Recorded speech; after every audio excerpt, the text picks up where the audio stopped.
Antoine is going to be crowned your WOR Season 10 champion. And history's been made. Ballina, the first WOR PS4 champion.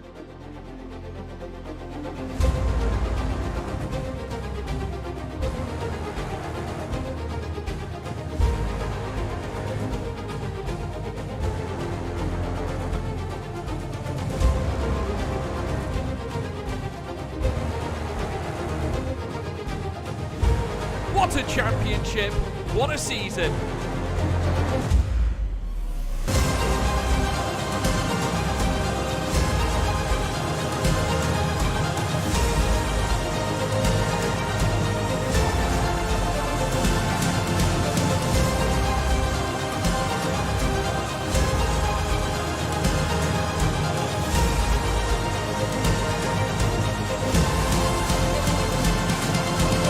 Absolutely phenomenal.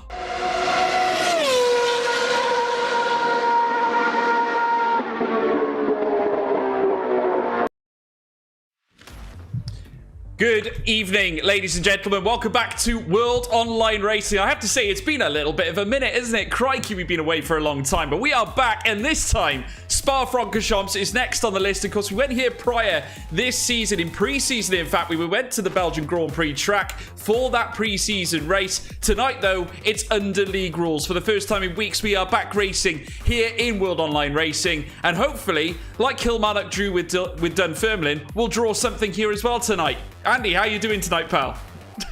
Gosh, did you have to do that? Did you really have to do that? Look, I'm really looking forward to the race tonight, George. I didn't enjoy that yesterday, and I didn't enjoy you rubbing it in like that either, George. I really didn't.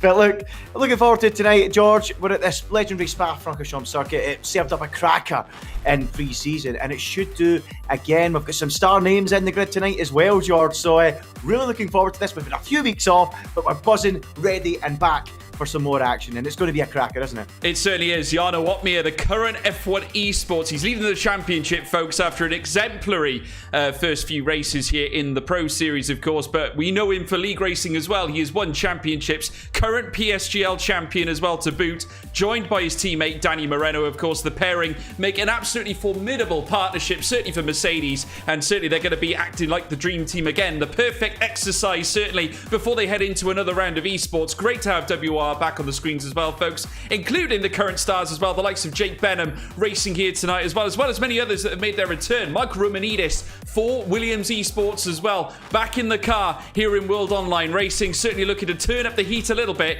It's great to have these F1 esports contenders here at WOR, Andy.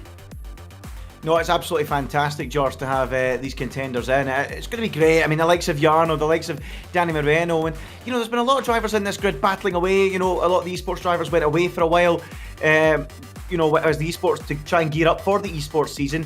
And now it's going to be quite good to see some of the drivers in this field who are not in the esports take it to the likes of Jarno Opmeer and Danny Moreno and Michael as well. So it's going to be really good, George. I think it'll be nice to see how they can compare, and a lot of them will see this as an opportunity to take them on as well. So yeah, it's going to be really exciting, George, and yeah, I think it will be a really good race. We don't know what will happen with the weather as well here in Belgium. It usually serves up some variable conditions too, so really looking forward to it. Should be an absolute cracker. It certainly is. It's going to be sensational. Of course, Belgium, unfortunately, was hit by stormy weather in the real echelons of Formula One. It's not certainly afraid to give us wet weather. We have seen it in the past, of course, that chaotic race back in the late 90s where you saw all those cars careering into each other on the outset of La Source. Certainly did throw up a tricky number for a lot of the drivers, a lot of them having to get the spare car out heading into that restart of the race. But obviously, this year, we weren't able to go racing like we would have liked to. But we're here. We're going to go racing here today regardless, well, on the game, that's for sure. Luckily enough, where it comes to simulation racing, or certainly when you're battling on the sim, weather doesn't really take that nasty a turn, although you will still see the rain falling, in which case we could be seeing some very spicy racing action. Who is going to be king of the wet? We'll have to wait and see if we do get wet, of course. But now, as we're heading into tonight, Jake Benham, your current championship leader, 95 points to boot, and he is well clear of Shanaka Clay right now, who's currently 42 points in behind, currently on 53. Alvaro Caraton in behind him on 50, 36 behind for Thyman Shooter as well. All three of those currently departed the league, obviously due to the fact they are in F1 esports. So the closest contender in behind, you will never believe this, Andy, Tom Martinez is the closest man to Jake Benham currently in the standings, and what a show he has given ever since that victory at Canada only weeks ago. Yeah, as I was saying earlier on, George, it gave a lot of drivers a chance to come in to the top tier when a few of the drivers dropped out, and here he is now lining up against the current esports reigning champion and championship leader Jarno Opmeer. So he's the closest challenger to Jake Benham in the standings of the drivers that are here tonight as well. So it just shows you that we've got a real mix in the grid tonight. Drivers up and coming, and content creators like Tom, and he's also now trying to raise his stature as an esports driver too. We know he's no slouch. We've seen him in the squad sprint, haven't we? Take on the likes of Jarno Opmeer and James Baldwin. And on Assetto Corsa. So let's see what he can do tonight on the game as well. But yeah, Tom Martinez, he's been really strong. He joined in Canada, coming up from Tier 2, won that race brilliantly, overtook Jake Benham, incidentally, in that race as well. And yeah, he's put together some solid results, George. So he's picked up some good points, and he'll be looking for another strong showing today against a much stronger field. And this is the kind of opportunity that drivers like Tom Martinez have been looking for. And yeah, I'm really looking forward to seeing how he matches up against some of these top guys. Yeah, I mean, at what point do we stop saying that Jake Benham is the underdog? I mean, we look at it on paper now. He's currently the top man in the championship. No one can touch him currently on points. Obviously, alongside him, you've got the likes of Jarno Opmeer and Danny Moreno. But he's top in the championship. You surely can't call him the underdog now in this league anymore, can we? No, absolutely not. He's a really hot young prospect. He really is looking very, very strong, George. Very, very quick. I see on Twitter he's now got himself a new rig, so no more of that crazy seating position that he had before. I don't know how he did it. I really don't have any idea how he could sit and play F1 like that and have that kind of pace. So that might be worth another few tenths as well, George. We know he's quick already, but now with that little bit of comfort, it should give him a little bit more consistency, you would think. So, and he won't have a bad back by the time he's 20 either. So, it's looking pretty good for him. So let's see how he gets on. And you're right, he's not the underdog anymore. And it's one, because he's top of the championship, and two, he's been kitted out with a brand new rig, and he's got a really good opportunity to show his pace. But he did say, I did see him on Twitter warning that he's in the transitional period right now of moving on to that rig. And we know ourselves, George. I mean, way back in the day when I played on a pad and moved to a wheel, it took me a few months to get used to it. I don't think it'll take the drivers just as long as it would take me, because these are top drivers, But yeah, it'll take him a little bit of time, a couple of races to get up to speed with the new rig, the new setup, the new feel. It's a bit like in real life Formula 1, isn't it? When drivers get snug in a brand new car, isn't it? You used to all the buttons and the whereabouts and things like that. So yeah, it'll take him a bit of time, but I think Jake Benham is a really good young talent, and he'll be one for the future, no doubt. And with the new rig, he'll be even quicker. Yeah, no, absolutely. I think forever the all-star, no longer the hunchback of Notre Dame. Certainly, Jake Benham is going to be a very interesting candidate heading into Belgium tonight. Let's see how he adjusts with the new rig. Obviously, he has not raced properly since receiving that rig.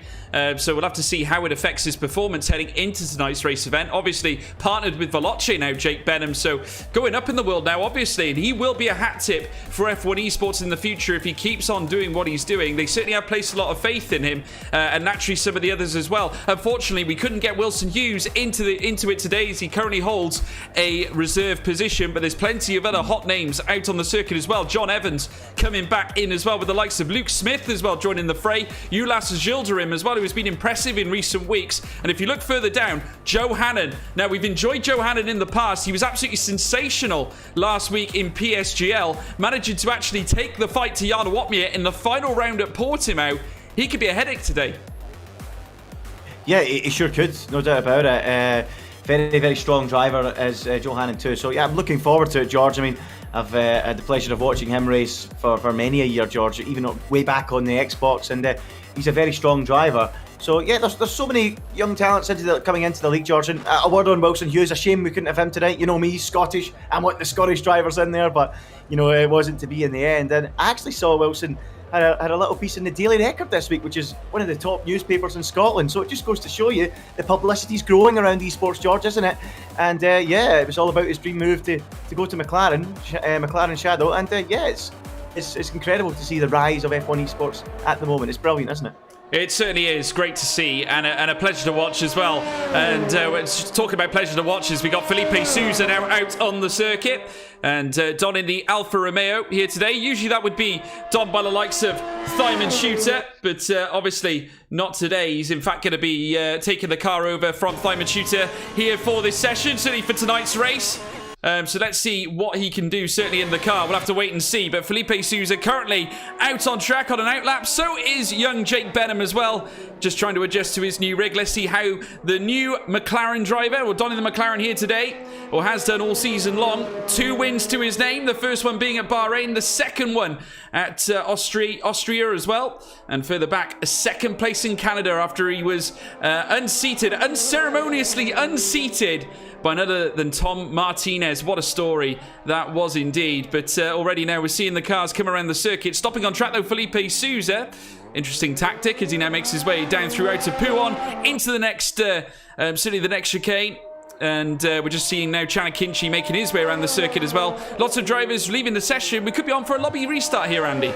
Yeah, it looks like we are going to have a lobby restart. Just reading in the Discord there, it looks like Tom and Ruben Pedreño both were banned from the session when they tried to join. So yeah, we're going to have a restart to the lobby. And of course, just a reminder, that's why we did stop for a little while. A few issues with the game.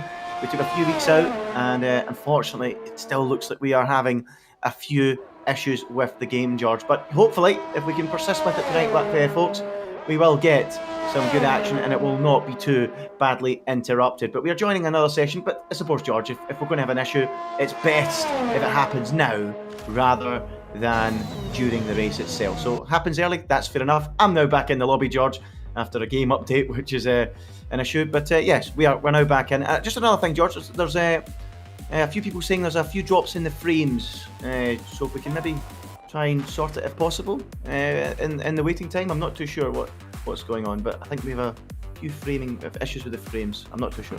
No, looking on the screen, it looks okay my side. All green and good to go, folks. Not sure quite what the story is there, but I got the stream up on my side as well. All seems to be a-okay my end, so I'm not sure what the situation is there, folks. I have to say, I've drawn a blank on that one, but we are back anyway, nevertheless, and we are going to be heading out on another lobby very, very shortly. Yeah, do bear with us. We will be back with qualifying very, very shortly. But yeah, just looking at the race ahead, we got plenty of names as we've discussed. Obviously, Ruben Vallejo, one of the constant contenders that we do see in league racing, the likes of Ruben Pedreño as well, one of the brave up-and-comers who certainly looks to be trying to fight at the top end too. Floris Viers, we've spoken about Floris Viers quite a lot in the past. He's been very outspoken in terms of his ambitions to get back into esports, Andy. Obviously, needs to try and get himself back to the top end in league racing first. He's got a huge, well, I suppose a huge journey ahead of him if he wants to try and achieve that, I think, right now.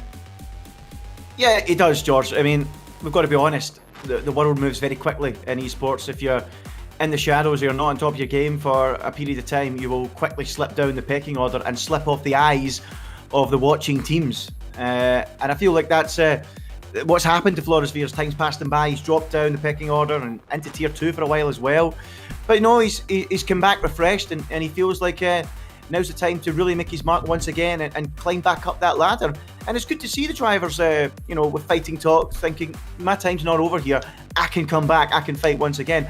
I just think Floris, he needs a little bit more pace and consistency and maybe just a little bit of cleaning up on the racecraft. He can be quite erratic from time to time. He can be quite exciting to watch, no doubt about it. Likes to get the elbows out.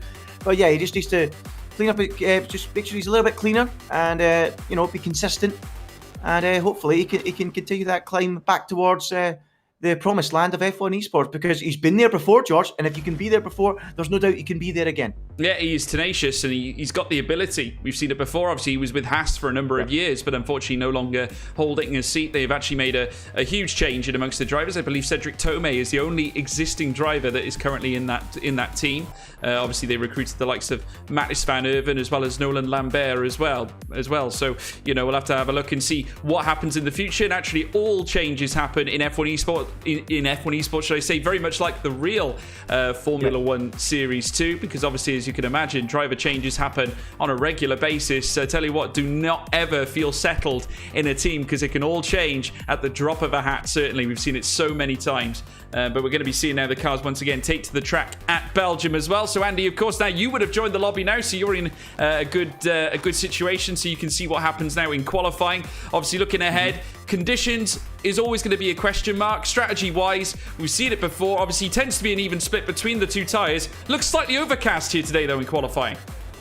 It does look a little bit overcast, George, and let's see what kind of weather we're going to have then as we get ready for qualifying. But yeah, as you touched on earlier on, George, we don't want to have anything anywhere near as similar as what we had in the real life Formula 1 around this racetrack. That would be a disaster, but thankfully I don't think the game has it in it to bring out a red flag. But yeah, it's going to be interesting, George. It could be all about timing of your lap time as well. When's the rain going to arrive? If rain does arrive, of course, we don't know.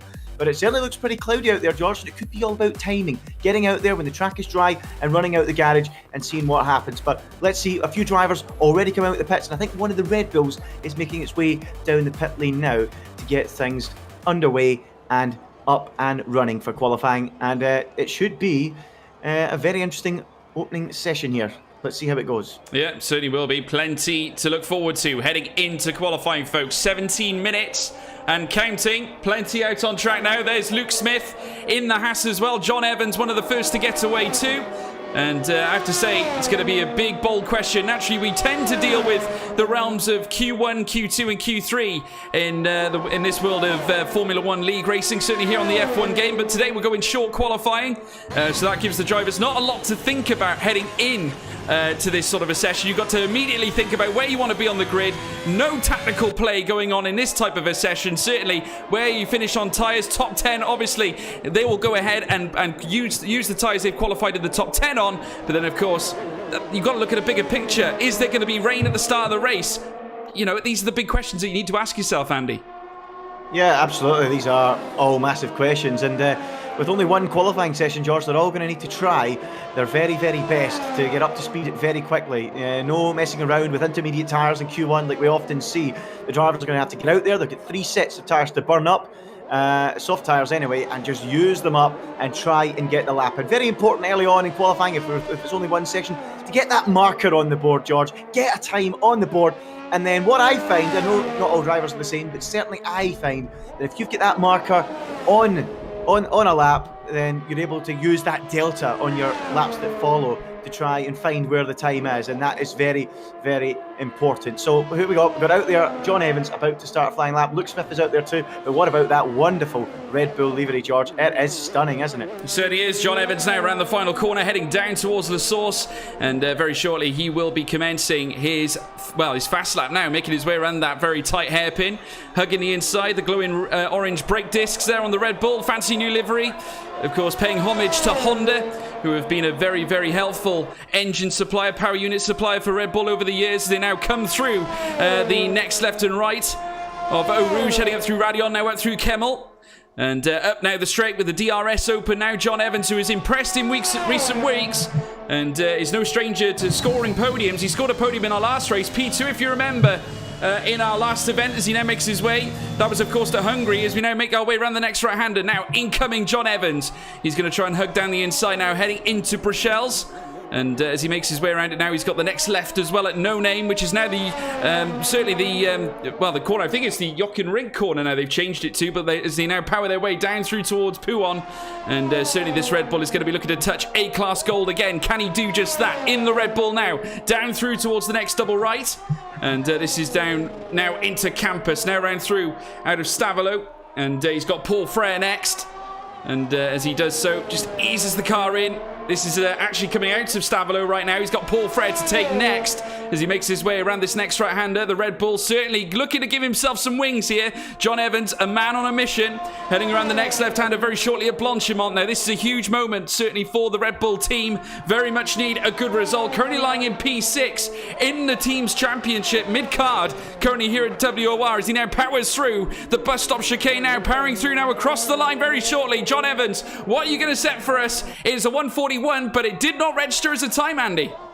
Yeah, I think it validated somewhere out there. I didn't quite see where, But John Evans not getting that first lap on the board, Josh, which I said is very important. You want to get a lap on the board nice and early to give yourself something to aim at. So Luke Smith gets a time on the board, as does Sam McBride with a 1:41.6, two 1:41.6s, and Ulas Ojildrum pops in to P1 now with a 1:41.4. So the times tumbling already at the start of qualifying in what is a pretty overcast afternoon here at Spa. Will the rain hold off?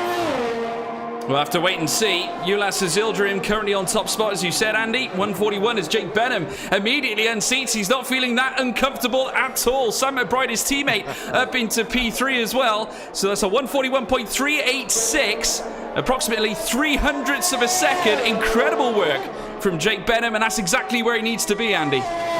Yeah, that's exactly where it needs to be. Getting comfortable very, very quickly indeed is Jake Benham in that McLaren, and nice and snug in his new setup as well, as Jarno Watmere pops his first time in of the session so far at 1:41.4 for the reigning F1 Esports World Champion. He goes third quickest and around half a tenth down on that time from Jake Benham. Interesting, we've got a couple of drivers out there on mediums at the minute. Tom Martinez and Louis Welch have both opted for that tyre. But let's have a look at Ruben Pedreño then, as he starts a flying lap around this wonderful circuit.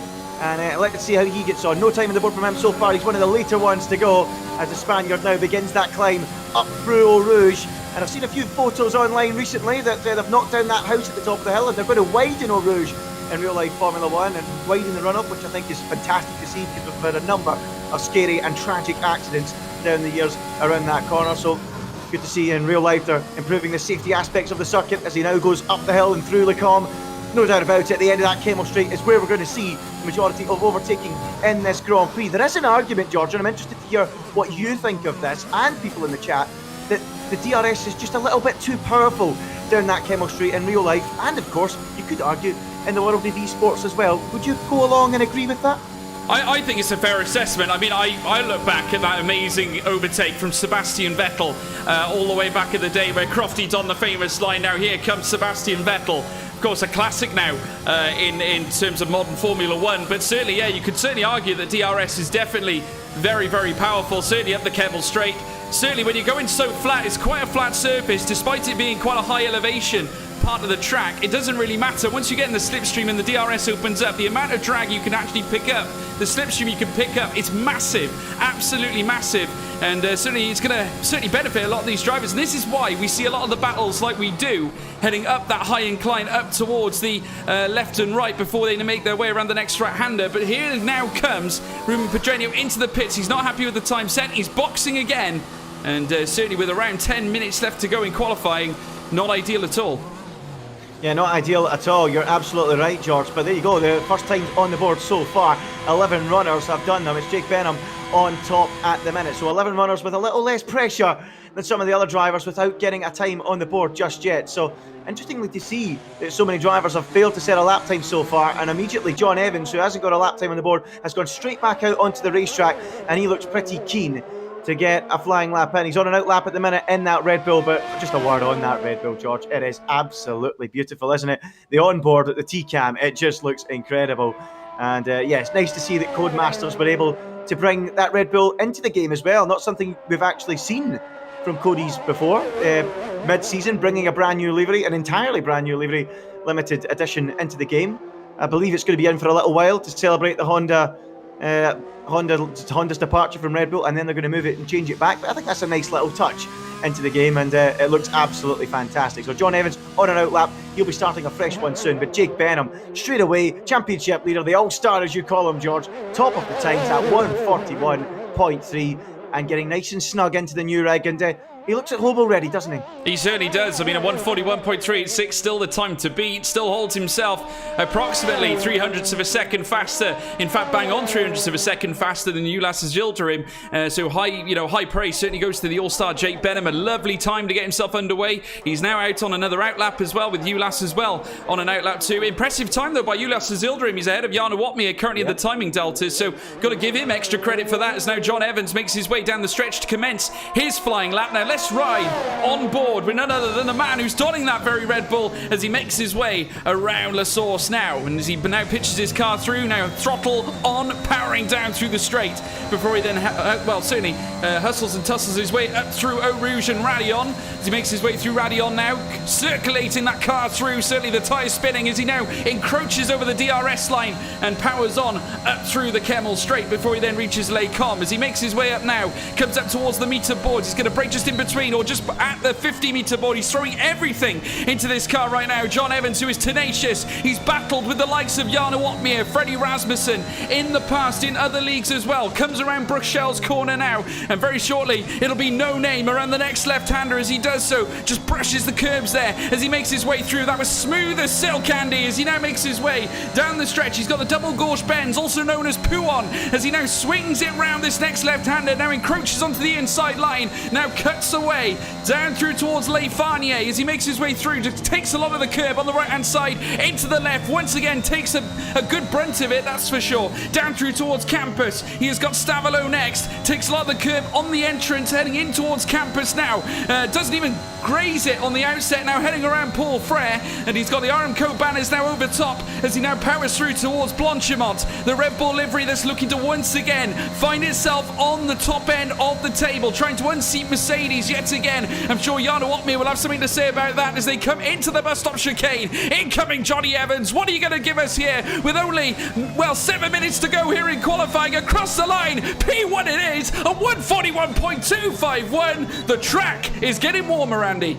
It sure is. Next up, Sam McBride. He's about a 10th down in what we've seen so far from that of John Evans. He should probably still be able to move that car up onto the front row of the grid. Let's see as he slides it out of the final corner. Sam McBride for the line. Where does he go? He's invalidated, I think, or he's in a poor final stint, but he's gone and done another 141.6. Jake Benham is also out there, and he's went and ruined the lap, and it was a pretty good lap. It was a 13.0 up to the middle sector. It was equal to that of John Evans, but he has ruined the lap. Ulas Orzildrum, who is also out there, really impressing so far this weekend here in Belgium. What can he do as he makes his way up towards the final couple of corners? Can he move himself back up towards the front of the grid? He's just got the bus stop chicane to go, and he straightens the Haas car out of the final turn, heads to the line. What can Ulas Orzildrum do? He can go onto the front row, and he's only 300ths off John Evans. Great lap.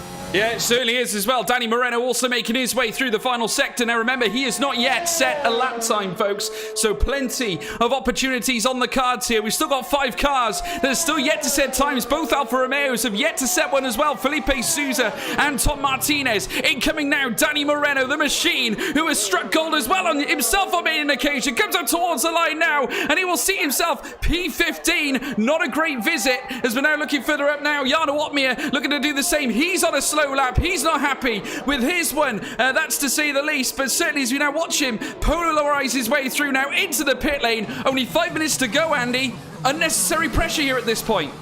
Yeah, he invalidated that latest lap, but Samuel Bean is absolutely flying out there in the Alpine. He's done a 12.9 through the second sector. That is quicker than what anyone's done so far, but he's went and invalidated it on the exit of the corner, and Samuel Bean, who was on a pretty good lap and it was threatening pole position, has gone and thrown it all away. But he and his teammate Chana Kinski have been looking very, very quick in the early exchanges of qualifying. Now, what about Floris Fears, a man we've spoken about? He's gone a slow lap as well. Who we got out there going quickly? Let's see if we can pick someone up there, George. But at the minute, it looks like everyone pretty much is on a slow lap. I'm just going to have a little look further down the order. Ruben Pedreño, perhaps? Is he on a quick one, or is it a slow one? He's running out of fuel. He's on a slow one too. But I think most of the field then on slow laps. Danny Moreno out there, I think he, George, is on a second quick lap. So let's see what he can do as he slides the rear end of the car through the Pagno chicane. What's he going to do up to the middle sector? No, he's done a 13.4 at Scrappy, and I think he will be bailing out of this lap too. But many drivers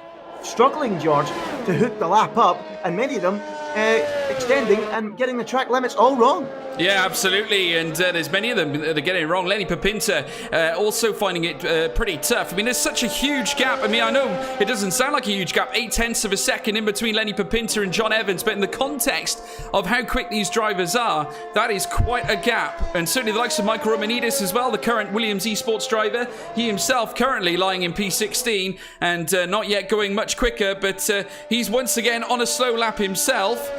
So not a lot of time left for a lot of these guys to start landing some reputable lap times. Certainly Tom Martinez as well on a slow lap too, albeit though he's now off the bottom. He's now up into P10. His teammate Felipe Sousa though still stuck in P18 right now, so certainly not ideal for them. Samuel Bean, he's currently out on a lap 2 as he now polarizes his way down towards the bus stop chicane. You can see him coming around Blanchimont now, losing a little bit of the tail on that car as he whipped his way around that left-hander. But I've got to say, a lot of them are finding it pretty tricky, and I think Ruben Vallejo has also found it a little bit tricky because he, of course, crashed the car. The soft tyre, I saw that when we had the cameras panned on Ruben Pedreño. There was a soft tyre lingering in the middle of the circuit.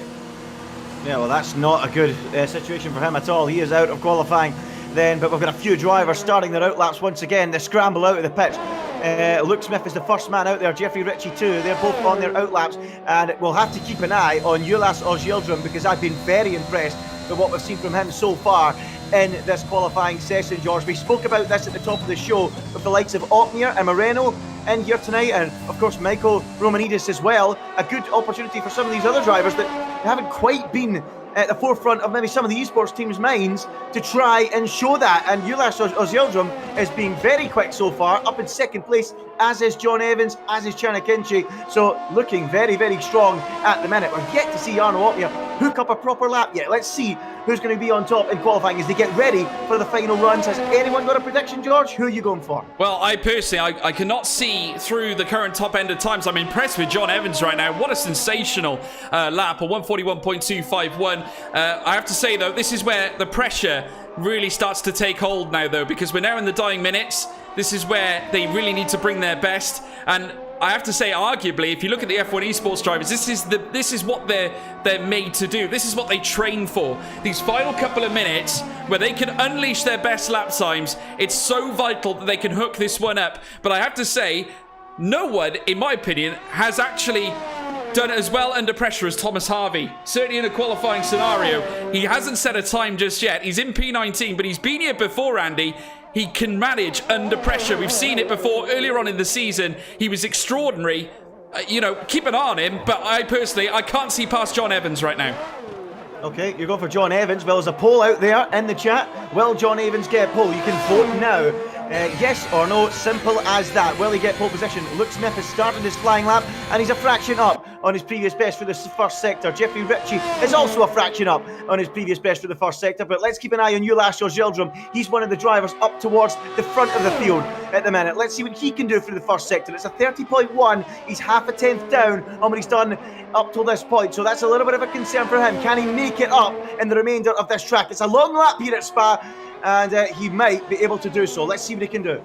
Yeah, absolutely. Ulas Ozildrum now coming around the next rounder of Bruxelles. He's flying now through No Name Corner, and he's going to be like a flash of the pan now down towards Pouon, as sees the very, very progressive left-hander. So quick though, because it's downhill, of course. You don't want to touch the curbs on the inset. That will send you into a spin as he now makes his way down through towards the next right-hander now, and just easing the car around Le Farnier into the campus corner very shortly. But as you can now see, Louis Welch now has retired from the session 2. Down in P9, not sure whether that's an issue. There are yellow flags in Sector 2, so could be him, as we're now watching Ulas Ozildrum now power into Sector 3 proper. Heading down now, round Paul Frere into Blanchimont now, and very shortly down towards the chicane at bus stop as he now throws it around this next left-hander and down into the next chicane. What can Ulas do with only moments to go before the end of qualifying? Has he invalidated, Andy? Yeah, he's invalidated it, as has John Evans, so they're both under a lot of pressure here. Luke Smith's gone up into 7th place with a really, really solid effort. So who else is out there going pretty quickly? Sam McBride then, he's also invalidated. So many drivers are invalidating at the minute. Jarno Opmeer's found time in the first sector. Let's find Danny Moreno though. He is going up to that second sector timing being. What's he going to do up till there? It's a 13.0. It's pretty solid from Danny Moreno. He's down in 17th with no representative time on the board. He's under a lot of pressure to deliver a strong lap time. Let's see what Danny Moreno can do. Here he goes then. Yeah, Go on, George. coming around the next left-hander of Blanchimont, certainly now towards the bus stop chicane. The machine, Danny Moreno, in the Mercedes, now looking to try and park his car up on the front row of the grid. Can he do just that? Coming up across the line, Danny Moreno, P11 is all he can muster. Danger signs here at Mercedes as Moreno could not land it on the table now, as Jake Benham now comes up towards the line as well. P1, he snatches it off Johnny Evans. Sensational lap, near enough at 141 blank. Brilliant from the All-Star Jake Benham, Andy. Superb from Jake Benham. Here comes Chanakinchi. He might also fancy his chances of getting up there with Jake Benham. Can he put it onto the front row at the very least? Chanakinchi goes second quickest. Great effort from him at the end of qualifying. Who else we got it there? Jan Otmeier heading for the line. Can he steal pole? Yes, he can. Right at the very end. The Dutchman does it. The Esports World Champion does it. The Esports World Championship leader does it. Right at the very end. And snatches it away from his apprentice, Jake Benham, by half a tenth. Incredible stuff. Absolutely sensational from the Flying Dutchman. He did it when it mattered. But look at that. Jake Benham only separated by a mere 400ths of a second. Incredible. 400ths is all that separates the All-Star Jake Benham and the Flying Dutchman Jarno Otmeier as Flores Fiers now crosses the line in the Ferrari. But what a moment. What a moment here at the end of qualifying. Jarno Otmeier spearheading the top of the classifications. He gets pole position heading into the race. That just goes to show it, folks. All of them out on soft tyres. No tactical mind games or gameplay here in this session. Jake Benham, though, in P2. Sensational effort with Samuel Bean in P3. Chanakinchi in 4th. Mike Romanidis 5th with John Evans in 6th. Ulas Azilda in P7. Thomas Harvey, I said watch out for him. P8. He's in the top 10. Tom Martinez, great session. P9 as well. Rim Pedreño, P10. Lenny Papinta, Luke Smith, Flores Fiers, Sam McBride, Lewis Welch, Danny Moreno, not up there in the top 10. Big surprise. Jeffrey Ritchie, Felipe Souza, Joe Hannon and Ruben Vallejo make up the rest of the grid. Incredible, folks. What a session. An incredible last gasp effort. I said, look, the esports drivers do thrive right at the very end. They're trained to do just that. With 2 minutes left to go, Otmeier didn't miss a step, Andy. Wow, absolutely incredible end to the session.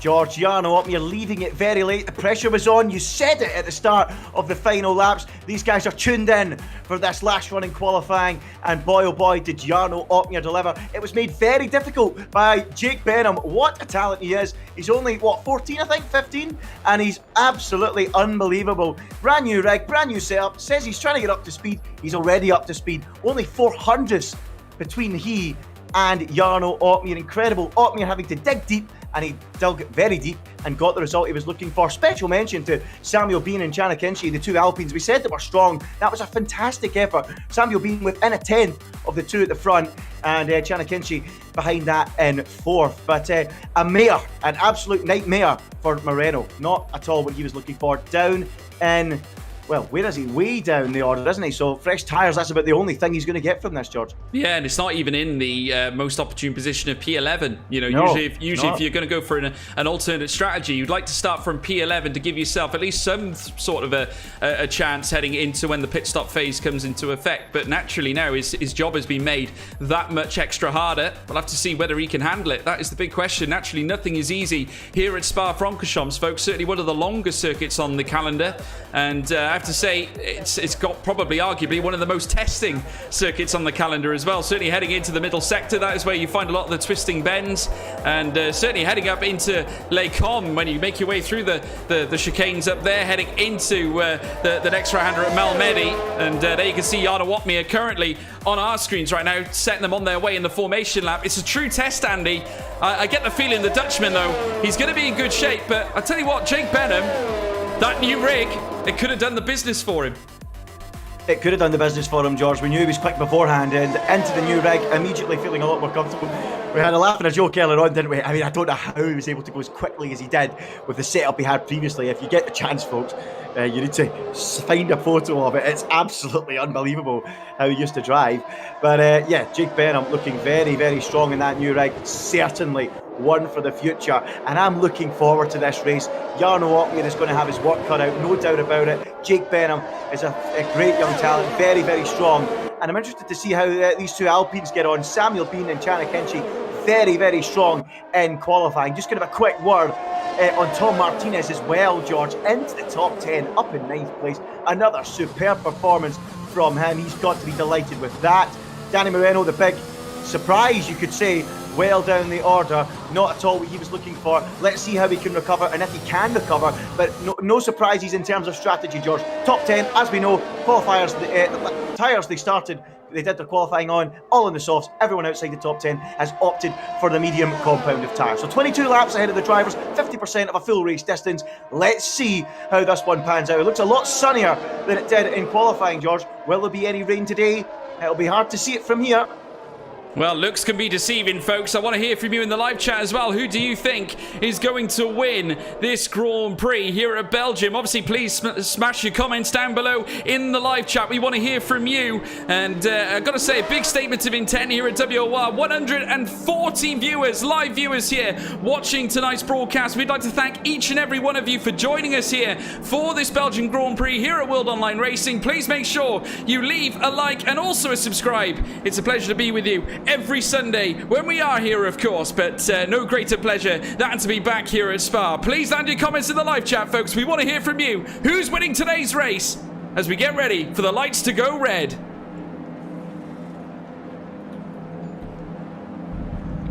You see there the Flying Dutchman alongside Jake Benham. First light, second light, third light, fourth light, the fifth light. And it's pedal to the metal. Go, go, go, go, go, go, go. Jarno Wopmeer with a great start in behind. No, Jake Benham is right on his rear. Down the inside comes Samuel Bino, not leaving in anything to chance. He goes alongside Jake Benham, but Benham's on top. Benham's on top. In comes Chanakichi in behind that man, Michael Romanides as well. As they come out through Eau Rouge and Radion up towards the Kemmel Straight. In behind as well, Thomas Harvey right on the rear. Luke Smith as well coming through as he now makes his way up through now the long straight. Ruben Pedreño right ahead of him as they head into Lane Com. They're not going to make any overtakes just yet, but Lenny Babinta goes ahead of Joe Hannon. Jarno Wopmeer leads though. Incredible start, Andy.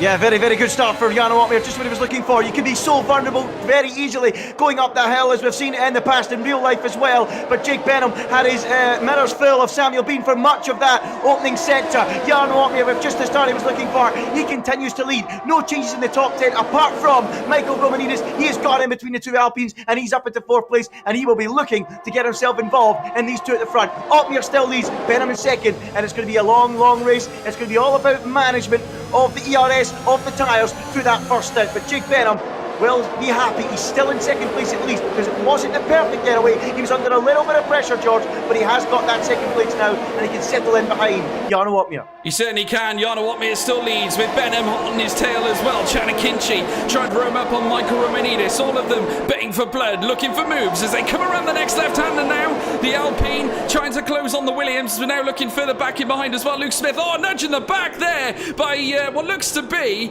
I think that was John Evans right in behind. I think he just touched the rear end of the Alpine of Chanakinchi. Got a little bit too close for comfort, but I think he's okay. No damage sustained on that Red Bull as they head around La Source now once again. In behind as well, Luke Smith though making a crucial move down the inside of Ruben Pedreño with Flores Fiers himself, who is always up for an overtake. He's also taking a look now, heading up to Eau Rouge. These three are going to be tussling between each other. The gap has sprung out between Luke Smith and Tom Martinez, which is certainly going to help now. The man himself, Ruben Pedreño, with Flores Fiers in behind now. Here comes Flores Fiers as well as Ruben Pedreño, but no move into Lane Com. He's going to hang on. Luke Smith holds on to P10. Yeah, plenty of action throughout the field. I should mention Danny Moreno, the machine, is up 3 places from 16th on the grid into P13, so he is making some inroads through the field early on as Fiers and Pedreño continue to battle, George. They do. Forrest Fiers up into P11. He's upended Ruben Pedreño, Felipe Souza up into P18 as well. Plenty of moves being made across this circuit. It's a pleasure to watch, that is for sure. Further up, Chanakinchi in 5th place with John Evans still very much cemented in behind the Alpine. It's all currently, well, they're all in tandem. Nothing separates these guys right now. Currently the maximum gap. We've got a movement further up as well with John Evans trying to defend from, well, he does try to defend from Chanakinchi. In fact, he got past Chanakinchi and he's up into P5, Andy. Yeah, a little bit out of shape. Chanakinchi on the exit of the Thanya chicane, and John Evans said, thank you very much, I'll take that. So Chanakinchi, not the greatest of starts for that Alpine. The other one of Samuel Bean still in third place, but Chanakinchi's gone from 4th down to 6th. Romanidis getting him at the start, and a little bit out of shape there, Chanakinchi, and now he drops to 6th, and now Ulas Ozyildrim, his fellow countryman, is all over the back of him in that battle for 6th and 7th between the two Turkish drivers. Yeah, absolutely. Still very much in tandem. The race in full flow now here in lap 3 of 22. DRS now enabled here in lap 3, folks. So this is where the overtakes will certainly be made. And there you can see again, Ulas Ozyildrim this time eyeing up on Chanakinchi. Certainly that Alpine looks like it might be in a little bit of trouble. Jake Benham as well, looking for maybe a move here on the Flying Dutchman. Jarno Opmeer, the McLaren right in the rear now. Here comes Jake Benham. Round the outside now, the All-Star coming up towards Lecom. The McLaren takes P1. Lovely move. Swift as you like. The new rig is working. The McLaren up at the top end, Andy.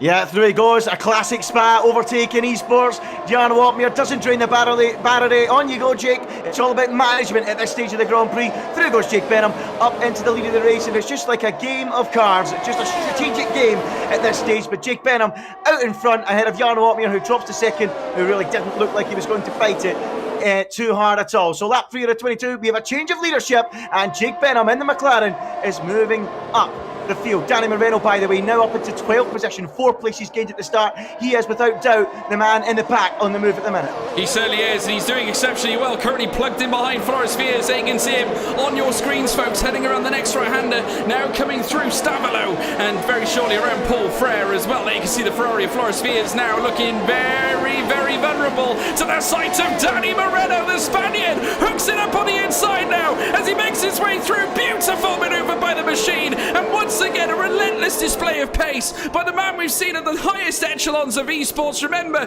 Mercedes were a class act in their previous round. Unfortunately, Moreno couldn't quite pull it off at China, but nevertheless his teammate Jarno Opmeer did the business, and he's showing that pace. We saw him qualifying that day as well. Danny Moreno on the move, Andy. Yeah, vamos, vamos, vamos. He's absolutely flying, and he's up into 11th places. 5 places gained in 4 laps for Danny Moreno. Next up on the radar, it's Luke Smith in the other Haas in P10. Then it'll be Tom Martinez, who's having a really solid start to this Grand Prix at the minute. So really, really good in this early exchanges of the race, George. Very, very tight. Yeah, very tight indeed. Still nose to tail currently. Jarno Opmeer right on the rear of Jake Benham again. It got to within a 1/10 of a second, and once again he's looking absolutely relentless as the Flying Dutchman. I'm getting the feeling we might see a straight up battle between that of Opmeer and Benham here. This is absolutely sensational. Can you imagine the scenes if Benham can hold back the Flying Dutchman? What a feather in the cap that would be for the All-Star Jake Benham. Let's see if he can pull that off. Ulas Ozyildrim currently in P7. Income. Oh, we've lost one. River Pedreño has actually moved down. He's spun in P19. He's dropped right down the field, and he's just been overtaken by Lenny Papinta. Humbling experience heading around No Name Corner. Not ideal at all, Andy.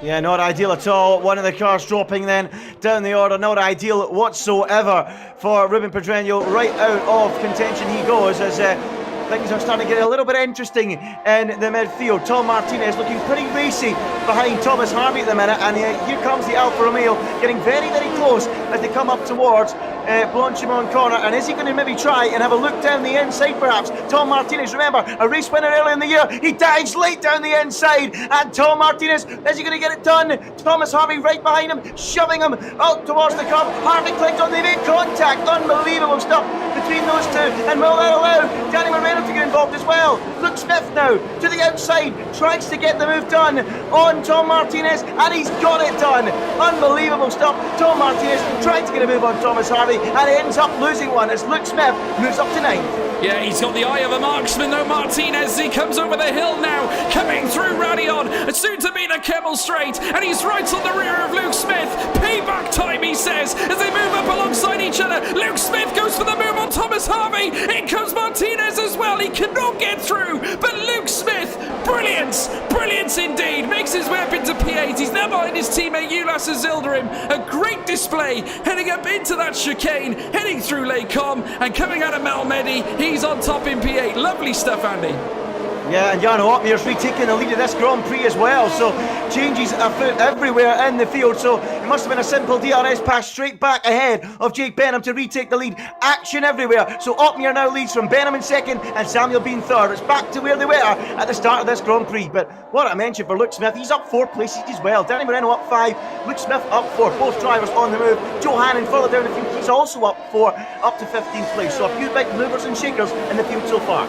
Yeah, absolutely. Plenty of moves and shakers indeed. As we said before, Ruben Pedreño, one of those major moves and shakers, down 10 places. As Danny Moreno now, he's also a mover and shaker as he makes his way through. Thomas Harvey in P9 though, holding off. Danny Moreno up into the top 10. He is absolutely flying. The Mercedes now right to the rear of Thomas Harvey, who is currently 7/10 behind Luke Smith, who made the overtake on him previously in the last lap. But now Danny Moreno hunting, haunting more like, making his way down towards the source, right on the rear now of Luke Smith. You can now see that Mercedes right on his rear tail. He can see the rear diffuser, can Danny Moreno, and he's going to go hunting for it now as they make their way up through now towards the next left and right through Rouge and through Radion. Moreno can see it coming. He's going to mark him. He's going to be the one now that is going to see an overtake happen this time. Moreno hunts down the inside now for the Mercedes team and moves his way up into P9. What a sensational drive so far. 6 laps in, he's gained none other than 7 places, Andy. 7 places. Sensational.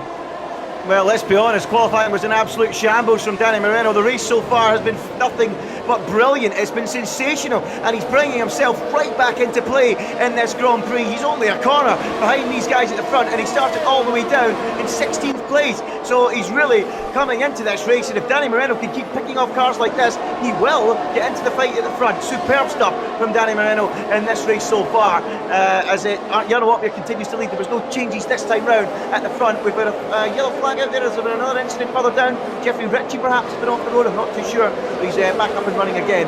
We've got 3 stragglers at the back, Lenny Papinter, Jeffrey Ritchie and Ruben Pedreño. Yeah, absolutely. Danny Moreno on medium tyres, going for the alternate strat. He's currently in P9, looking in good shape and making his way around Blanchimont now. And you can see right ahead of him, there's 2 Haas cars, Luke Smith and Ulas Azildrim, who had a very, very good qualifying session. Looked very racy indeed. For a moment, it was him and John Evans who were leading the top end. As already we're seeing a pit stop. Michael Romanidis bailing into the pits as well. So is Tom Martinez, Thomas Harvey as well. And they're all going in for a nice early stop. Interestingly enough, that is interesting. Certainly 7 laps in, 22 laps. You'd imagine maybe they'll go for the hard tyre, but here comes Danny Moreno now, heading up through the next left and right, heading up through Rouge, up through certainly Radion, up through towards the Camel Straight. The Mercedes colour of black now starting to make its way past the white of the Haas. Certainly now he's in jeopardy, he's in danger. Luke Smith can't touch him because it's Danny Moreno now up into P7. Sensational. Once again on the move. He's gained at least more than a position a lap. What a drive. What a sensational drive. And Jarno Opmeer's now down to 3rd place as well. There's action everywhere. We've got a virtual safety car out here as well. Virtual safety car has been deployed in this Grand Prix, so we're going to have it neutralised. Thankfully though, most people, no one's anywhere near the pit lane, so it won't give anyone a major advantage at all unless it stays out until these guys get to the pit lane, the leaders, but I don't think so. But I'm not sure what's happened. Jarno Opmeer has lost out to Samuel Bean and Jake Benham, presumably down the back straight, George. Unbelievable. Yeah, incredible. Samuel Bean has actually developed to be quite a tricky racer. He's sensational. He's a true battler. We've seen it so many times before. He's been right up in the thick of it in recent weeks. He's battled as well. Oh, drive-through penalty. Samuel Bean, incredible. A drive-through penalty for speeding under the VSC, and that is certainly not going to help him. He has now got to try and serve it now in the pit lane within the next 3 laps, I would have thought, and I'd imagine he'll want to get it out of the way ASAP. No real benefit to him staying out really as he now makes his way through. We'll keep an eye on him though. Jarno Opmeer right in behind. Michael Romanidis also picks up a 3-second time penalty, and as predicted, in comes Samuel Bean as well as Jake Benham into the pits as well, Andy. Incredible scenes. Opmeer retakes the lead of the race. Jake Benham now needs to make this undercut work. Yeah, they all need to make it work. We need to keep an eye, though, on Michael Romanidis. I know he's got a penalty, but that early pit stop might bring him into play. Let's see where he rejoins, where they all rejoin in relation to Michael Romanidis, who went for that undercut. Hasn't been able to gain him any positions on some of these drivers. He's coming through turn 1 now. Where is Jake Benham? Is he ahead or behind Michael Romanidis? He's behind. Michael gets the jump. The Greek god is through and up into 11th place and ahead, crucially, of Jake Benham. And that could be key in this Grand Prix, because Michael can't win it. He's got a penalty, but here comes Jake Benham right now. He needs to make this move. This is absolutely crucial for his chances of winning this race. DRS open, the Mercedes, the McLaren powers alongside and into the braking zone. Gets the crucial move on Michael Romanidis. It was absolutely key for his chances to win this race, and he's got it done. Yeah, and also Tom Martinez has got ahead of Ulas Zildrim up into P15 as well, and chasing Thomas Harvey, who's currently ahead of him as well. Thomas Harvey also on a gargantuan drive, trying to really push his Red Bull right through here. Certainly looking in good shape currently, but he has got a very, very tricky Tom Martinez right behind him, who I'm sure will make his life very, very difficult. Samuel Bean now as well, battling with the likes, I think it was Ruben Vallejo's taking a toll off the track. 16 seconds of time penalties, a 10-second time penalty for exceeding track limits. Slightly excessive, isn't it, Andy? Yeah, a bit excessive to say the very, very least. So it's all happening here at this stage of the Grand Prix. So were the drivers right to come into the pits or not? Jarno Opmeer has stayed out. He's in the clean air. It's all kinds of action going on in the midfield. So it wasn't the best decision to stay out and go long, George. It's going to be interesting to see as Chana Kinchi now bails out and comes into the pits as well. Where will he rejoin in this Grand Prix? Well, Danny Moreno, key moment in this race. Now in P2, in amongst all the pit stops. Mercedes now 1 and 2. So they are now governing this race now. So is Danny Moreno now going to be the ultimate well, is he going to be the man who's going to encourage Jarno Opmeer to improve his gap? He can potentially hold a lot of these drivers behind. Luke Smith, though, is going to need to get past him if he wants to make any progress. He's currently slotted in behind now, Danny Moreno, as they make their way up through towards the next chicane. Soon to be polarising through now, heading in towards the 50-metre board, but still Danny Moreno holds on to that P2 spot. Luke Smith currently on his tail. There you can see the tyre graphic, 52% wear on the front left, around 50-55% for Jarno Opmeer. Currently Danny Moreno 30 to 40% on those medium tyres, Andy. Yeah, it's going to be very interesting to see how it pans out for Danny Moreno, but he's in a very good first stint to bring himself into contention in this Grand Prix. Will he have the pace later on to get right into this fight? No doubt about it, he's having a fantastic race so far. Can he hang it out, and let's see where he ends up. Where will Jarno Opmeer end up as well after his pit stop? That will be interesting to see as well. But Jake Benham now up to 8th place, having made that stop. He's going to be the highest of the runners who have made a pit stop to challenge the likes of Jarno Opmeer at the minute. Will Opmeer think about a pit stop on this lap, George? We'll have to wait and see. It's a case of sink or swim, Andy. Who's better? Who's braver? Who has got the best mindset, the big brains more than brawn, in order to make their strategy work? Jarno Opmeer now dealing a 1.5 second advantage. He is cruising currently ahead of Danny Moreno, so he's in a great spot. He might choose to box now. Now he's got this advantage, and he certainly does indeed. Comes into the pit lane on the soft tyres. Danny Moreno will now take the lead of the race. Obviously, we'll have to see now, where does Jake Benham come out in behind? There you can see that Jake Benham now coming through bus stop chicane. There you can see him making his way through the final corner, making his way down the home straight out of turn 19. Can Benham hold on to the advantage? Where is Jarno Opmeer? Yet to bail out of the pit lane. He's got a few cars in between him here. Where is Benham? He's exited. He's exited. He's got Michael Romanidis in behind. What a strategy from Michael Romanidis, Andy. This is key here. Technically, net P2 in this race. Look at Opmeer though, he's right in the thick of the action here. He's dropped in between Tom Martinez and Ulas Yildirim. As they now go down the straight, he needs to clear these cars very quickly indeed. Jarno Opmeer, he's got ahead of one, but here comes Ulas Yildirim right behind him. Is he going to be close enough for a move? Not quite, but Jarno Opmeer then is going to be a net P4 in this Grand Prix. John Evans next up. Michael Romanidis, he does have a time penalty. Great strategy, but that time penalty is going to hurt him massively. Jarno Opmeer does have the advantage of 2 laps on tyres on some of these guys in front. Can he make that time up by pitting later and get back to the front? It's looking good for Jake Benham at the minute. He's got a couple of cars between he and Jarno Opmeer. Yeah, Zildrim was clever though, Andy. He was clever. He got in Jarno's slipstream. He knew he wasn't going to beat the Dutchman, but he used it to get ahead of Tom Martinez. Very, very clever indeed. Managed to get the toe, pulled himself ahead of Tom Martinez, who's now stuck in behind the Haas, and has got Chana Kinchi now for company. Right in behind him him right now. Luke Smith still on the tail of Danny Moreno. Nothing separates them too much. 0.4 of a second is all that separates the pair at the front right now as they make their way through. How long before Danny Moreno opts to box? He can go a little bit longer. Potentially, I would say, Andy, maybe lap 14. Yeah, lap 14 or 15, I would say, for those guys. A special mention, by the way, to Luke Smith. This is a very, very strong performance from him so far. Just getting, tugging along with Danny Moreno here. And both of these drivers, if they carry on, could really bring themselves into play towards the end of this Grand Prix, George. They are going great guns at the front. We've got Louis Welch and Joe Hannon being towed along as well. So let's see where they rejoin the race and how far they can get up through the field. But, if the likes of Jake Benham, Michael Romanidis, John Evans and Jarno Opmeer start battling later on in the race on the fresh, soft tyres, Moreno and Smith could get right into the battle. Yeah, they certainly can. Another man who's looking for a fight as well as John Evans. And we got news there. Danny Moreno, a 3-second time penalty, Andy. Not good at all. We got a battle as well with Tom Martinez and Chana Kinchi, who goes ahead of Tom Martinez, of course. Top 97 in the sim racing content creation world. And Ulas Zildrim a little bit tail happy through Les Combes, heading through Malmedy as well. So the driver's really starting to feel the pressure at this point. Lenny Pepinta goes ahead of Samuel Bean up into P15. But how key is that time penalty for Danny Moreno? It's absolutely enormous, George. He'll be kicking himself. He's had such a good start to this race, bringing himself back into play after the poor qualifying.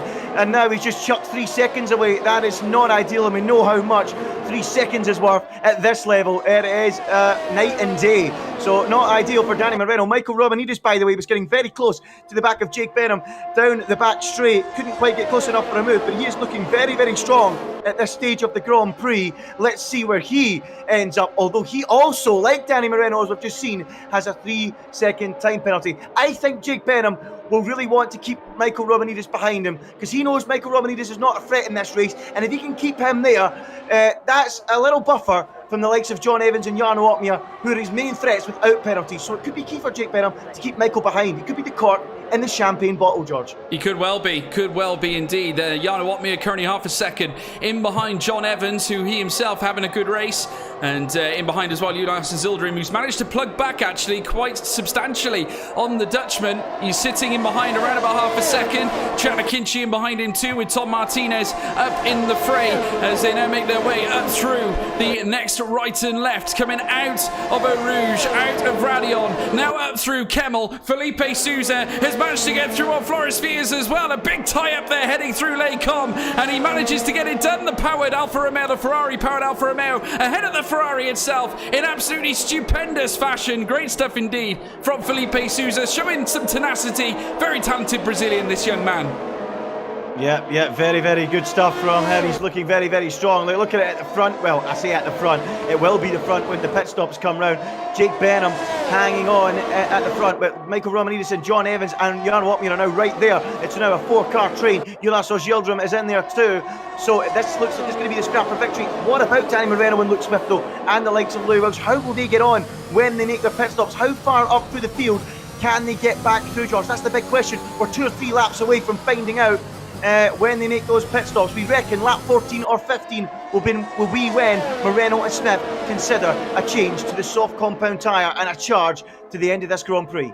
Yeah, definitely. There you can see them now coming through Blanchimont. Jake Benham, the net leader of this Grand Prix, as we now see. We've seen Luke Smith already boxed, so that's interesting. Interesting stuff indeed. Pedreño has got a penalty as well. 3 seconds applied to his time. As we look further up as well, there you can see Felipe Souza coming past. Where's Jake Benham? He's coming past as well, the start-finish line. Past the paddock. Luke Smith, very, very brave choice of stop. Let's see where he comes out. Obviously, Jarno Opmeer now ahead of him too. Ulas Zildrim, his teammate, has also got ahead Chana Kinchi, Tom Martinez as well, but still Jake Benham 6.2 seconds behind Felipe Souza. Now the way it's strung out right now, Jake Benham will be the absolute leader of the race should we see more pit stops. Ruben Pedreño has actually retired from the session. Some interesting scenes here, but that's not the story, because here comes Michael Romanidis, this time on Jake Benham, and gets in front of him for P5, and that early stop that Michael Romanidis garnered got him ahead of Jarno Opmeer, and now he's made a real crucial overtake. He's got ahead of Jake Benham, Andy.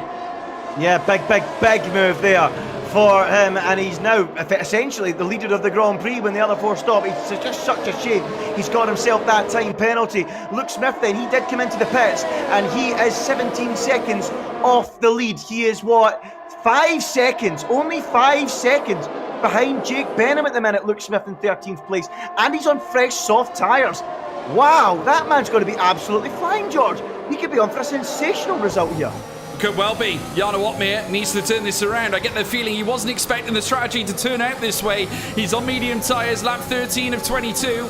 Makes his way down through the next right-hander, and he's got a very, very tricky list of contestants ahead of him, including that of John Evans, who has battled with him on many an occasion. Jake Benham as well, also current championship leader here in WOR, and ahead as well for Mike Romanidis, who's currently in P5. So this is going to be a very tasty affair as they make their way into the bus stop chicane. Still Mike Romanidis leads his contingent through. Joe Hannon, I believe, has boxed as well as they make their way down the stretch now. We're seeing them one by one drop into the pit lane as they make their way down towards the source. Still Mike Romanidis leads this contingent through. In behind Jake Bennett with John Evans right on his tail, and what an effort from John Evans to get that turn of foot heading around that hairpin bend. He might have a chance now heading up through the straight. Jake Benham in all sorts of trouble. The All-Star being marked by none other than John Evans in the Red Bull. Can it give him wings? He gets in the slipstream. Jake Benham goes alongside Mike Romanidis. In comes John Evans now. Three-wide affair. Ball maneuver, but he gets through. He moves up to P5. Jake Benham, an architect of absolute masterclasses. He's up into P4 with John Evans in behind.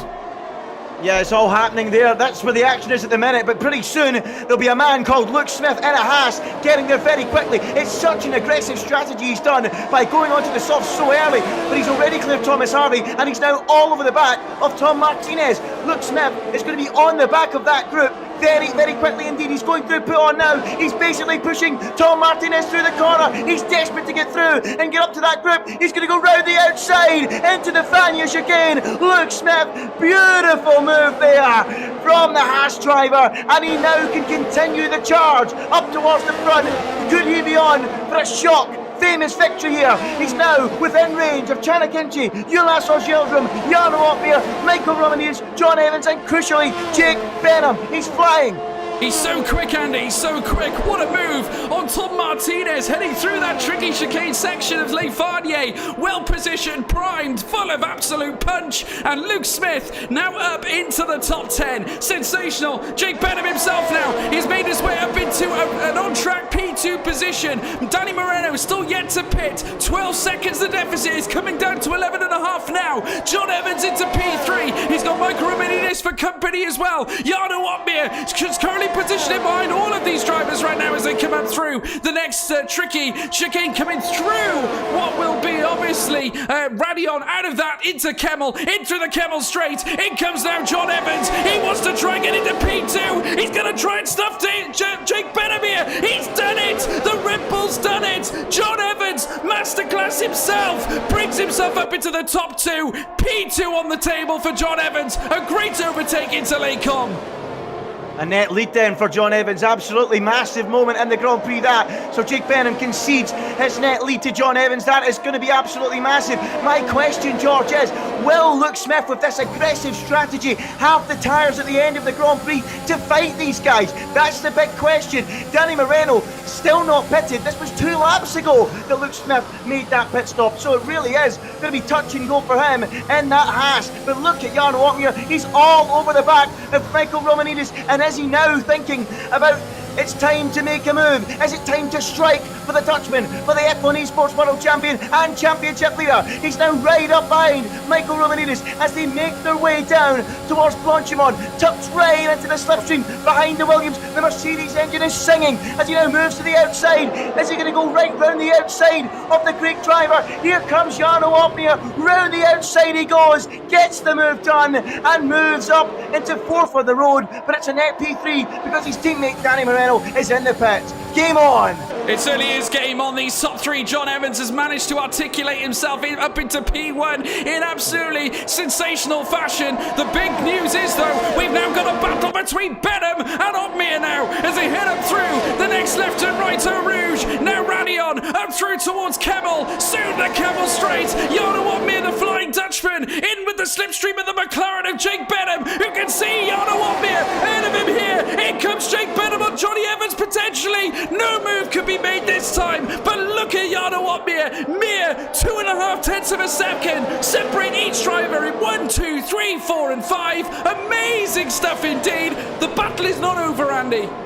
It's not over at all. Luke Smith is about to join the group, by the way. He's 2 seconds off the lead of the Grand Prix as Michael Romanidis gets ahead of Ulyss Ogielsen. What a battle through that section of the track. Very, very rare you see cars going side by side there, and that will please Luke Smith all the while because he's gaining hand over fist on this group. He's now on the back of this trio of cars, Chanakinchi, Ulyss Ogielsen and the rest. Look at Luke Smith. I'm on board with him at the minute, George. He is so much quicker at the minute, and he will want to pick these cars up one by one, and pretty soon the likes of John Evans, the likes of Jake Benham and Jarno Uppbeat will hear the news that there is a very fast Haas on a set of red walled soft tyres coming through very, very quickly. Luke Smith then, behind Chanakinchi and Ulyss Ogielsen, the 2 Turkish drivers, is going to be able to make a move down into the bus stop on this occasion. It doesn't look like it. Chanakinchi, meanwhile, down the inside on his fellow countryman. Gets it done, does he? No, Ulyss Ogielsen holds on as Luke Smith waits to pounce in the background, and I think he will, George. They're going to go 3 wide almost down the straight.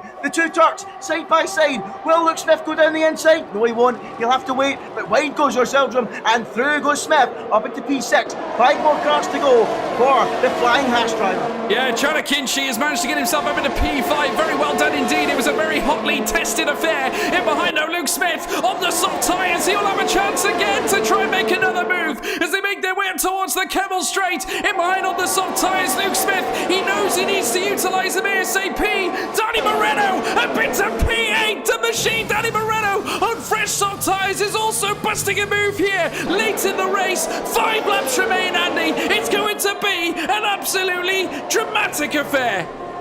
How can you not love esports? How can you not love league racing, folks? It's absolutely fantastic. What a race. We've got absolutely no idea who's going to win it. We've got no idea which strategy is going to win the day here. Moreno's on a charge on fresh softs as well. 3 laps fresher than Luke Smith's. Will Luke Smith's tyres hold on? Here he comes again. Next up, Chanakinchi. Is he going to go round the outside once more? Of course he is. Another super move from Luke Smith in the Fania chicane. Chanakinchi tries to keep his nose in there, but he can keep it in there no longer. The softs on Luke Smith are helping him out massively. He's up to 5th. Only 4 more cars separate him from a massive result. Yeah, Danny Moreno, what a move on Ulyss Ogielsen, and he's just done Chanakinchi coming out of Stabilo. What a move by Danny Moreno. The machine is on fire. Luke Smith is next. Moreno magic here at Spa. Down the outside now into the bus stop chicane. No messing about. Last chance to dance. Moreno sinks here at Belgium, and he gets himself ahead of Luke Smith, ahead of his fellow soft tyre competitor. And now he rounds La Source in P5 position on track, Andy. Yeah.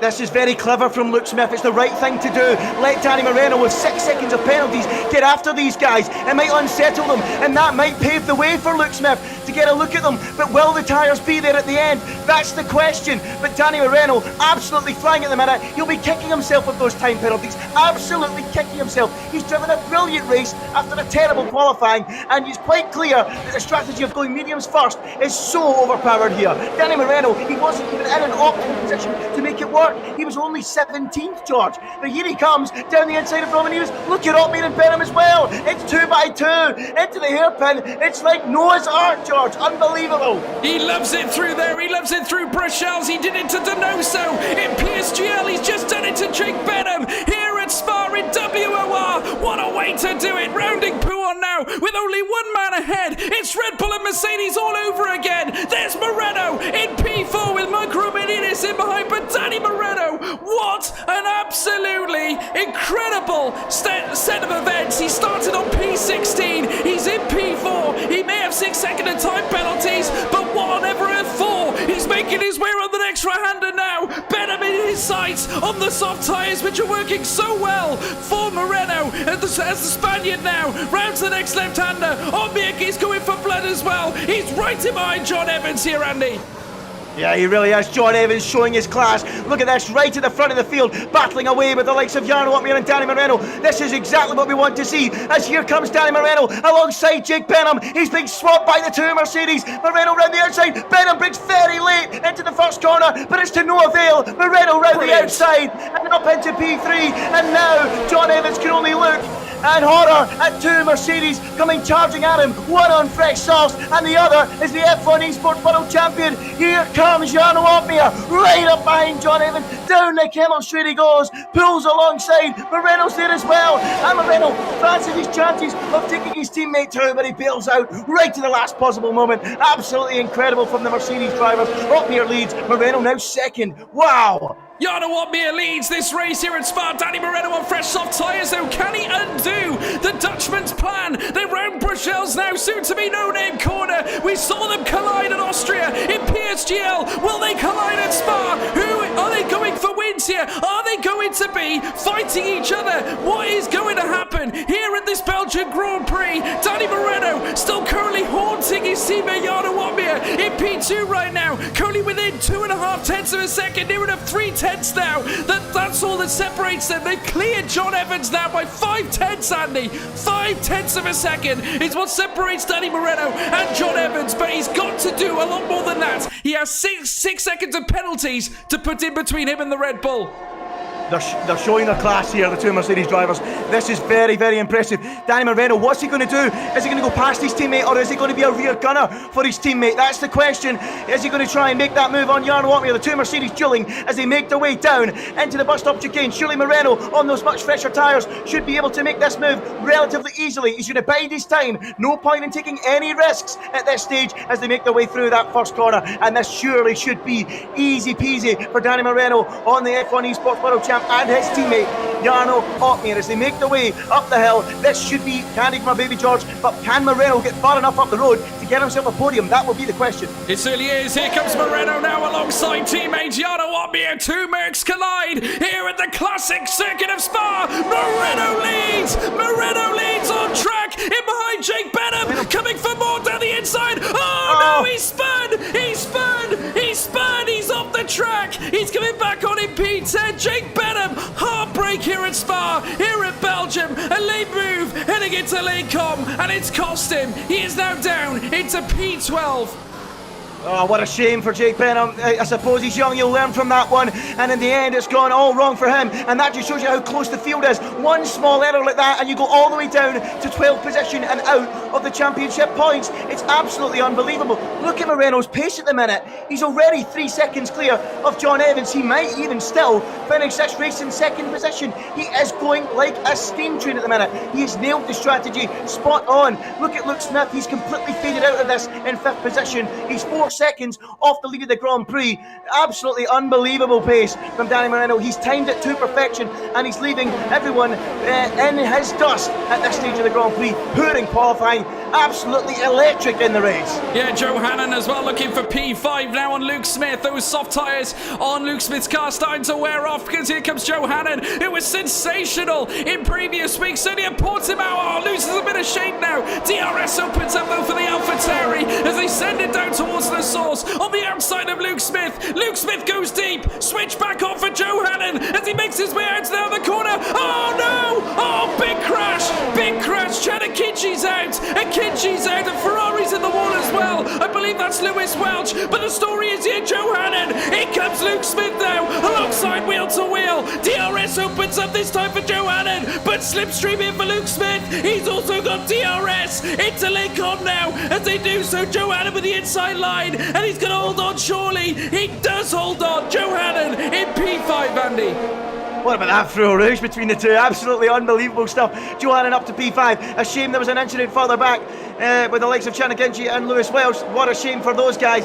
But on lap 21 out of 22, Joe Hannon showing that pitting a little bit later was the best choice for those soft tyres. It didn't work for Luke Smith. We knew it was a gamble. We knew it was aggressive, and it has not paid off for him at this stage of the Grand Prix. But Danny Moreno here is looking very likely to get second place if he keeps up this pace, George. Oh, he certainly does. He's in great shape, because the thing is, what they've done, they've broken DRS at a very, very key time. So now the drivers can break clear. They're not going to be troubled by those behind using DRS, because they won't have any. They won't have any DRS. The gap is now out to nearly 4.5-5 seconds now. This is so key, because Danny Moreno has got to put in a huge burst over the next lap or so. He's going to have one last chance to dance here, Andy. Needs to get it done on this lap alone.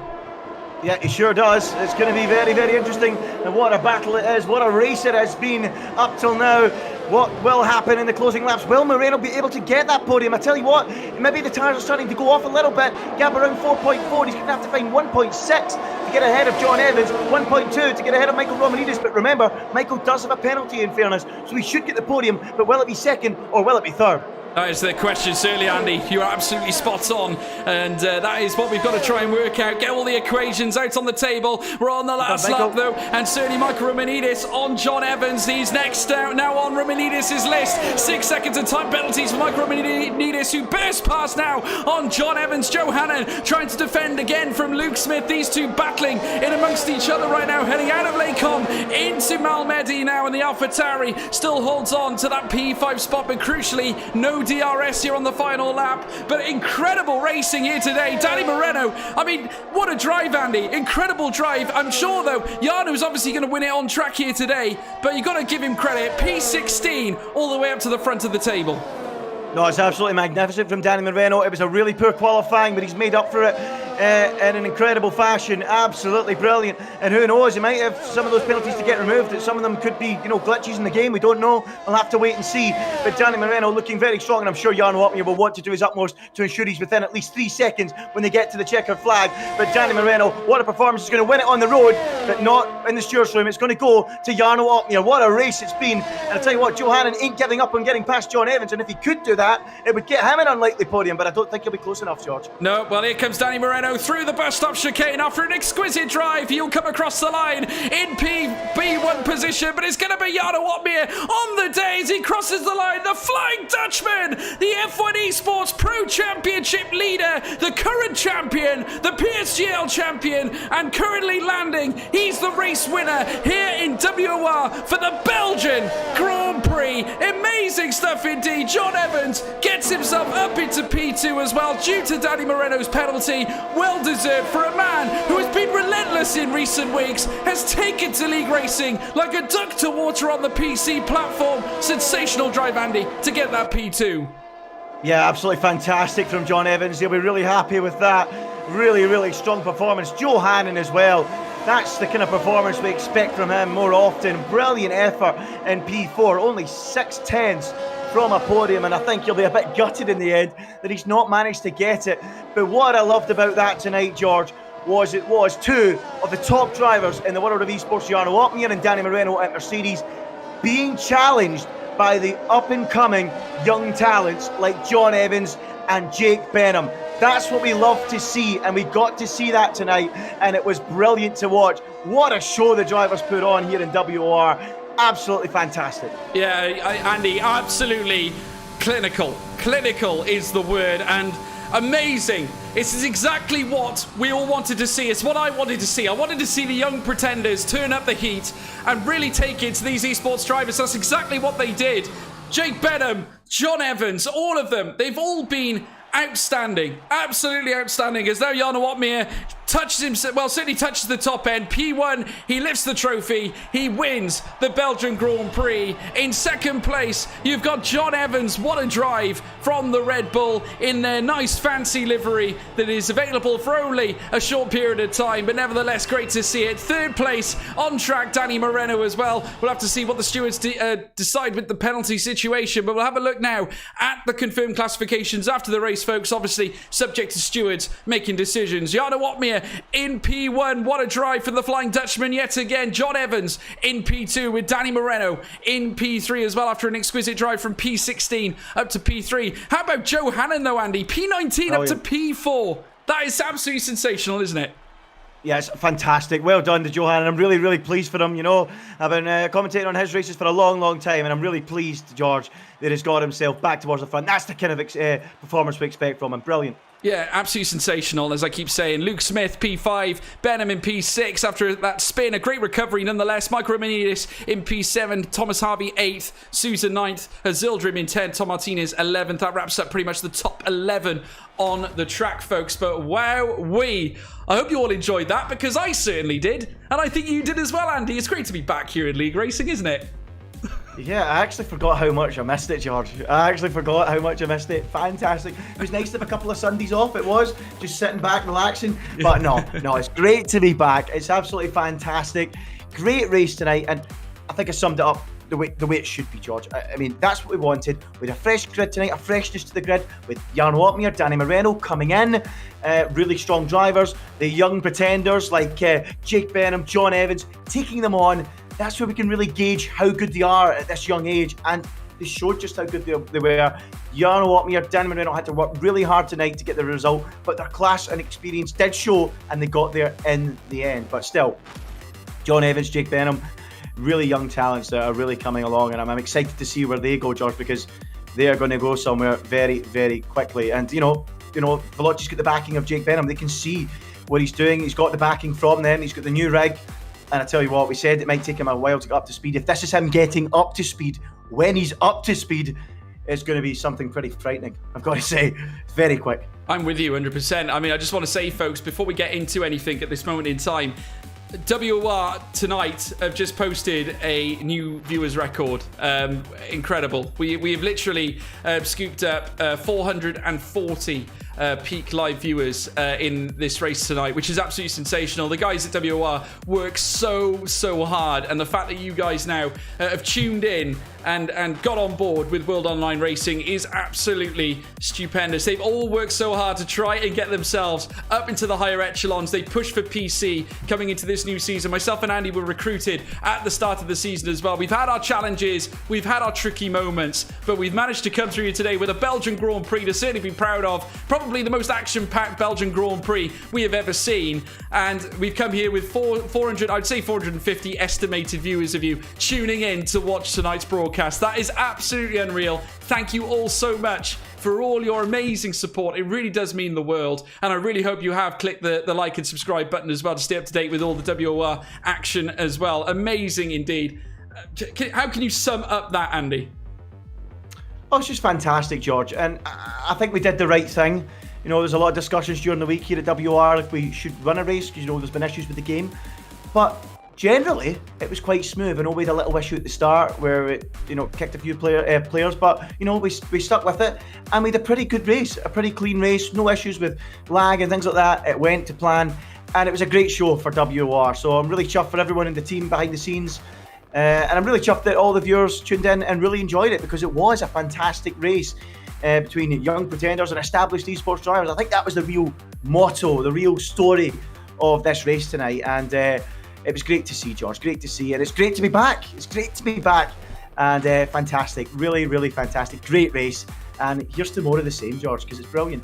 No, we would like, obviously, Andy, you summed it up perfectly. I mean, obviously, now looking ahead, we're hopefully going to be back very, very soon. Big thank you to everyone in the comments. I've just seen them now coming in. Thank you all so much for all your amazing support. I have to say, you all mean the absolute world to us, certainly here in the commentary booth, certainly everyone at World Online Racing as well, who really put a lot of their time and dedication, as I said previously, into making this league work. And I got to say, it's stuff like this that happens tonight that shows that you do get rewarded for hard work as well. So amazing indeed. Obviously now looking ahead to esports, and obviously in terms of WOR as well, I'm sure we'll see a lot of these drivers back yet again, but looking ahead, Mercedes showing their pace, showing their talents. Danny Moreno, he didn't miss a beat really if you consider he started from P16, and Jarno Opmeer doing what he does best as well, Andy, picking up race wins. Yeah, he's just, I don't know what it is, there's something about Jarno Opmeer, he just does it so, it's almost effortless the way he does it. It's like, yeah, okay, we'll stick it on pole. Oh yeah, we'll lose the lead at the start. We'll lose the lead at the start. We'll lose out to Benham. We'll lose out to Samuel Bean. We'll pit a little bit later as well. It's just so calm, so collective. Makes his way through the field, holds in the pack for a little bit, and then takes his moment. Pounces, 5-6 laps to go. I'm coming for you.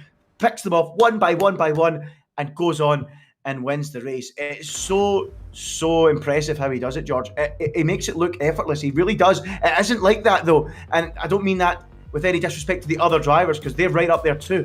He does make it look effortless. It's actually frightening how good he is. It really is that frightening, George. Well, I mean, when you look at a driver like you described, who's so calm, able to just put the car where he wants to at certain points, do you need someone who is like a cork in the bottle to try and stir the pot then a little bit? I think you almost need someone who's going to be aggressive, someone who's willing to mix things up to cause a problem here. Because I think if you want to challenge Jarno Opmeer, you need to do something unorthodox, don't you? You need to do something to challenge the Flying Dutchman. Yes, I see where you're coming from, George. A lot of people think, maybe try and do something different, something that might be, unnerve him. Go for the aggressive moves, go for that, get the elbows out kind of thing. But, I think most of the drivers aren't really like that. I think a lot of the drivers, and to be fair to them, they all want to, get to that level. They want to be able to do exactly what Jarno does, and I think there is a pool of drivers that can do that and get to that level without doing something different. I'm looking at the likes of Jake Benham, I'm looking at the likes of John Evans. They're still very young.